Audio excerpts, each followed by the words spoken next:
December মাস কিন্তু শীতের দেখা নেই। ভাবছেন তো যে জাকিয়ে ঠান্ডা কবে পড়বে, কিন্তু কেনই বা পড়ছে না? ডিসেম্বর মাস পড়ে গিয়েছে, ঠান্ডা পড়ছে না কেন? তার কারণ হচ্ছে দিথা।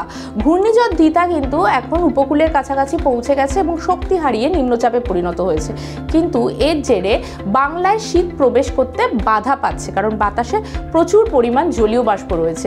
এর ফলে কিন্তু বাংলায় সকালের দিকে যেরকম একটা কুয়াশাচ্ছন্ন পরিবেশ থাকছে, এই কারণেই হচ্ছে, এই দিথার কারণে আবহাওয়াবিদরা বলছেন যে মঙ্গলবার থেকে কিছুটা হলেও অবস্থার একটু পরিবর্তন হতে পারে। অর্থাৎ এখন কিনা কলকাতার তাপমাত্রা প্রায় 20 ডিগ্রি সেলসিয়াসের কাছাকাছি, মঙ্গলবার থেকে খানিকটা হলেও পারদপতন হবে এবং দক্ষিণবঙ্গের পশ্চিমাঞ্চলের জেলাগুলিতেও তাপমাত্রা কিন্তু 14-15 ডিগ্রি সেলসিয়াসের কাছাকাছি যেতে পারে উইকেন্ডে, অর্থাৎ শুক্র শনি রবি এই সময়টায়। আপাতত এরকমই থাকবে ওয়েদার। উত্তরবঙ্গের ক্ষেত্রেও একই রকম ব্যাপার।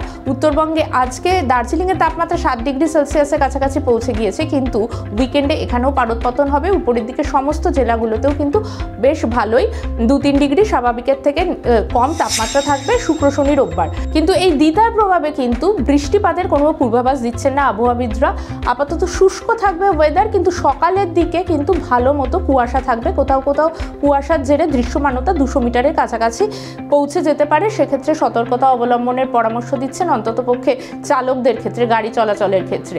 আর সঙ্গে এটাও বলে রাখা প্রয়োজন যে হরিয়ানার ওপরে একটি পশ্চিমী ঝঞ্ঝা এবং আরও একটি ঘূর্ণাবর্ত রয়েছে, ফলে জাকিয়ে ঠান্ডা কিন্তু এই মুহূর্তে পড়ছে না। ডিসেম্বরের লাস্ট উইক পর্যন্ত আমাদের মোটামুটি অপেক্ষা করে যেতে হবে, তেমনটাই বলছেন আবহাওয়াবিদরা।